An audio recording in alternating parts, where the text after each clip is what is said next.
साथ का नेटवर्क इस टाइम बड़ा तगड़ा है। ये नेटवर्क इसलिए बहुत तगड़ा है क्योंकि इसके बहुत सारे लोग जो हैं ये डिफरेंट, ये ईरान में भी स्लीपिंग सेल्स बना के बैठे हुए हैं, ये जॉर्डन में भी बैठे हुए हैं, ये सीरिया में भी बैठे हुए हैं, ये लेबनान में भी बैठे हुए हैं, और मोर इंपॉर्टेंटली ये लोग जो हैं ये इंटेलिजेंस रिपोर्ट कर रहे हैं यमन से भी। तो 2000 किलोमीटर का फासला जो है वो इसराइल के लिए इतना बड़ा नहीं है। इसराइल के पास इंफॉर्मेशन जो है वो लाइव आना शुरू हो जाती है, और फिर इसराइल जो है जब कोई इनको बताता है कि ये वाली शख्सियत इस टाइम यहां पे बैठी हुई है, आप स्ट्राइक कर दें, फौरन इसराइल अपने F-35 फाइटर जेट्स को ऑन करता है और स्ट्राइक करके उस पूरे के पूरे मामले को उड़ा देता है। तो इसराइल अभी तक बहुत सक्सेसफुल रहा है। देखिए सिंस अक्टूबर 7 हमने एक चीज नोट की है कि इसराइल बहुत सक्सेसफुल रहा है लीडरशिप को मारने में, चाहे वो हमास की लीडरशिप हो, चाहे वो लेबनान में जो हिजबुल्लाह की लीडरशिप हो, सीरिया में बशार अल असद साहब की लीडरशिप हो, या यमन में हूती फोर्सेस की लीडरशिप हो। इसराइल ये इस स्ट्रेटजी को लेकर चल रहा है कि वो हमेशा लीडरशिप को मारने की कोशिश करता है, ताकि जब नई लीडरशिप आएगी उसके बाद इतना एक्सपीरियंस होगा नहीं,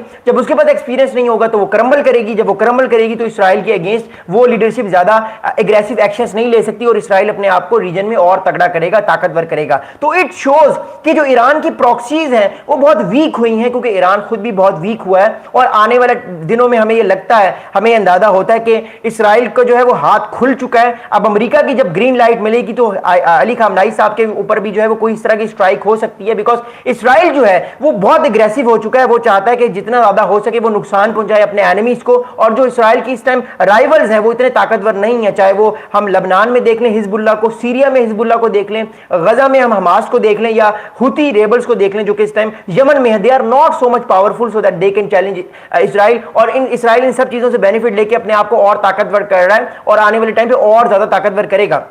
so the scenario is that Israel ने फैसला कर लिया कि वो लीडरशिप के पीछे जाएगा, उन तमाम लीडर्स के पीछे जाएगा जो कि इसराइल के बेनिफिट्स के खिलाफ काम करते हैं और इसराइल को तंग करते हैं, और इसराइल उनको फारिग करेगा अगले कुछ महीनों में। और अब ईरान भी जो है वो रेड अलर्ट पे है, क्योंकि ये सारी निशानियां ईरान की तरफ जाती हैं कि कल को कहीं इसराइल अपने फाइटर जेट्स या हेलीकॉप्टर कहीं ईरान में ना उतार दे और वहां पर कोई छोटा मोटा ऑपरेशन करके कह दे कि हमने अपने टारगेट्स अचीव कर लिए। तो ईरान की रिजीम जो IRGC गार्ड्स हैं, ईरानियन रेवोल्यूशनरी गार्ड कोर, जो ईरान का पिलर है एक बहुत इंपॉर्टेंट, वो लोग भी अभी इस टाइम बहुत मोहतरिक होंगे, बहुत ज्यादा इस टाइम प्रोएक्टिव होंगे, क्योंकि ईरान ने भी पिछले एक महीने में बहुत सारे ऐसे लोगों को फांसियां दी हैं, मारा है, कि जो लोग जो हैं वो प्रो इसराइल थे और इसराइल की मदद कर रहे थे इन सारे ऑपरेशंस में। तो देखते हैं आने वाले टाइम पे क्या होगा, लेकिन this is what I think. मेरा अपना एनालिसिस ये कहता है कि अगला ठिकाना अब ईरान की लीडरशिप होगी, और ईरान की लीडरशिप को भी इस बात का पता है और वो भी इस चीज को देखने के लिए तैयार है। बट लेट्स सी कि आने वाले दिनों में क्या होगा। लेकिन एज ऑफ नाउ खबर ये है कि इसराइल ने फैसला कर लिया कि वो अपने तमाम एनिमीज की जो लीडरशिप है,